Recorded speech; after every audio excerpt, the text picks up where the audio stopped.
पिताजी जब शरीर ही हमारा अपना नहीं है तो शरीर से जो नाते रिश्तेदार हैं वो हमारे कैसे होंगे?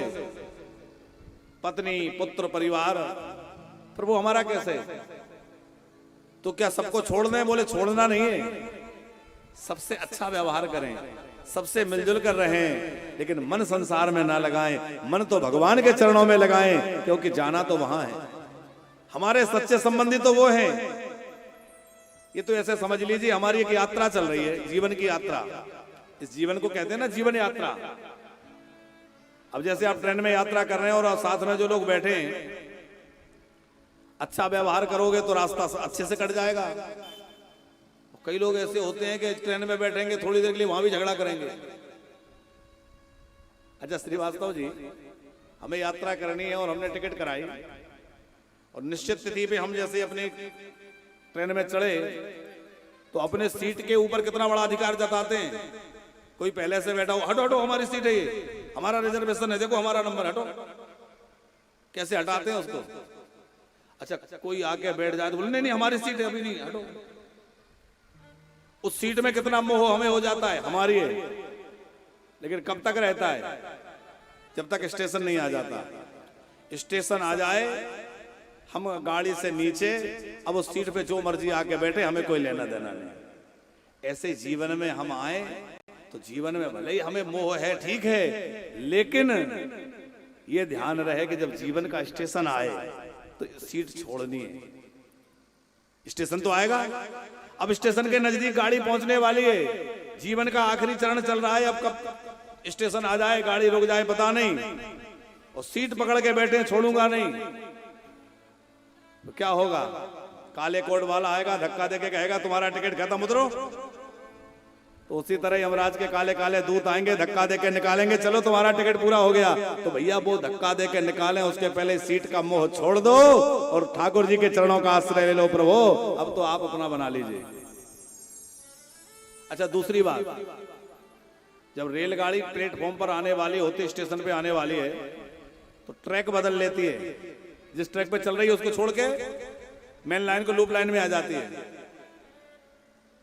तो ट्रैक बदल लेती है, इसका मतलब यह है कि अब हमारी भी गाड़ी जब प्लेटफॉर्म पर आने वाली, हमारा स्टेशन आने वाला है, तो हमें भी अपना ट्रैक बदल लेना चाहिए। अभी तक संसार के भोगों के ट्रैक पर चल रहे थे, अब भजन वाले ट्रैक पर आ जाना चाहिए, सत्संग वाले ट्रैक पर, रास्ते पर आ जाना चाहिए। अब वो छोड़ दो। तीसरी बात, यात्रा के बीच में जो लोग साथ में मिले, पहले से जो लोग बैठे हैं, उनसे बढ़िया व्यवहार करिए तो यात्रा सुगम हो जाएगी, और झगड़ा करोगे तो यात्रा मुश्किल हो जाएगी। अच्छा यात्रा में होता क्या है, हम लोग रेलगाड़ी में बैठे, किसी के स्टेशन आ गया, वो उतर गया, तब तक कोई नया आके बैठ गया, फिर कोई उतर गया, फिर नया आ गया। हमारे जीवन में भी यही चल रहा है, कोई आ रहा है, कोई जा रहा है, फिर कोई चला गया, फिर कोई नया जन्म ले लिया।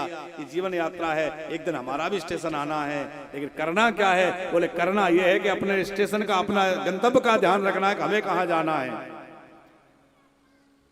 हमें भी तो एक दिन जाना है। यहां दुनिया में लाखों का मेला जुटा, लेकिन हंस जब जब उड़ा अकेला उड़ा। हंस जब भी उड़ेगा अकेला उड़ेगा। कि जाएगा जब वो यहां से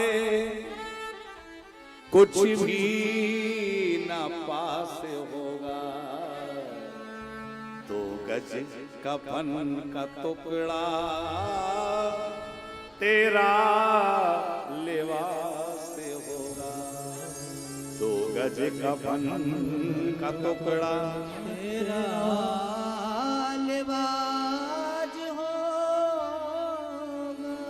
जब जाएंगे तो और कुछ हाथ नहीं रहेगा, 2 गज कफन का टुकड़ा। चाहे कमाओ हीरे मोती, चाहे कमाओ सोना चांदी, चाहे हीरा मोती, पर ध्यान रखना कि कफन में जेब नहीं होती, कफन में जेब नहीं होती। जब सिकंदर मरा तो उसने कहा कि जब मेरे को ले जाया जाए, मेरा जनाजा निकले, तो मेरे दोनों हाथ नीचे लटका देना। लोगों ने कहा क्यों? बोले इसलिए ताकि दुनिया देख ले कि मैंने सोचा था कि सारी दुनिया पर राज्य करूंगा, सारी दुनिया पर मैंने कितना जो है आतंक फैलाया, कितना लोगों को सताया, कितना रक्त बहाया, लेकिन जब मैं मर कर जाऊंगा तो खाली हाथ जाऊंगा। तो सारी दुनिया इस बात को देख ले कि सारी दुनिया पर हुकूमत करने की चाह रखने वाला सिकंदर भी जिस दिन गया तो खाली हाथ गया। मेरे हाथ नीचे लटका देना, दुनिया देखे कि जब गया तो खाली हाथ गया।